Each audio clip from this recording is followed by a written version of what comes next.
హల్లెలూయా.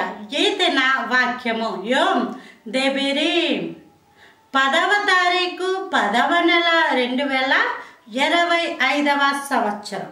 మన దేవుడు ఇస్తున్న చక్కటి మాట.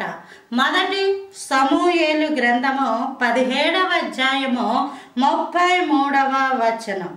ఫిలిష్తీయుని ఎదుర్కొని వారితో పోట్లాడుటకు నీకు బలము చాలదు, నీవు బాలుడవు.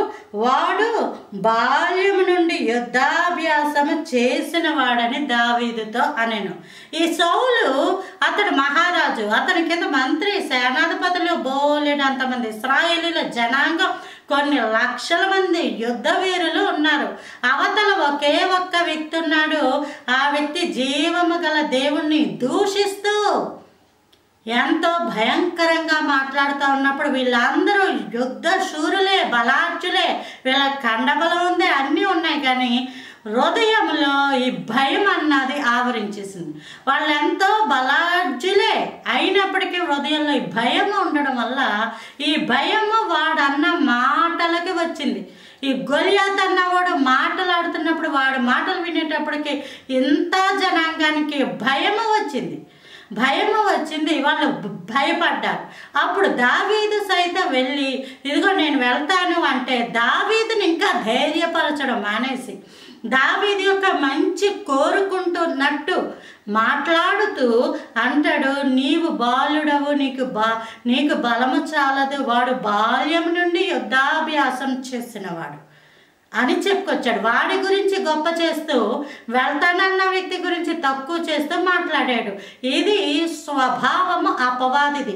పేతురు కూడా ప్రభువారు మనము యెరూషలేములోనికి వెళ్తున్నాం, మనుష్య కుమారుడు శ్రమలు పొంది హింసలు పొంది సిలువ వేయబడతాడు అన్నప్పుడు ఈ పేతురు ప్రభు వారి యొక్క చేయబట్టుకొని అది నీకు దూరమగునుగాక అంటే దేవుడు అబ్బా నువ్వు చాలా బాగా చెప్పావు, నా మంచి కోరుకున్నా అన్నాడా? అనలేదు. సాతానా నా వెనుకకు పొమ్మా, హైపేజ్ సాతానా అంటారు గ్రీకులు అన్నాడు. నీ మంచి కోరుకోవడం అంటే దేవుని చిత్తానికి అడ్డుపడటం కాదు. దేవుని చిత్తం ఎలా ఉంటే ఆయన కృప, దేవుడు సహాయకుడు, దేవుడు సహాయం చేయకపోతే ఎవరు నిల్చోలేరు. యెహోవా పట్టణమును కాపాడని ఎడల దాన్ని కావలి కాయవారు మేలుకొని ఉండుట వ్యర్థమే. దేవుడే కాపాడతాడు. దేవుడే ఒక వ్యక్తికి తోడుగా ఉంటాడు. అందుకు దేవుడి గురించి బలము కలిగి శూర కార్యాలు చెయ్యి. దేవుడు నిన్ను నిలువబెట్టును కాక. ఎవరో ఏదో అన్నారని ఆ మాటలు పట్టించుకొని అలా కూర్చున్నావు అనుకో, దేవుని చిత్తం నీ పట్ల జరగదు. దేవుడి చిత్తమే మన జీవితాలలో జరుగును కాక. Praise the lord. ఆమేన్.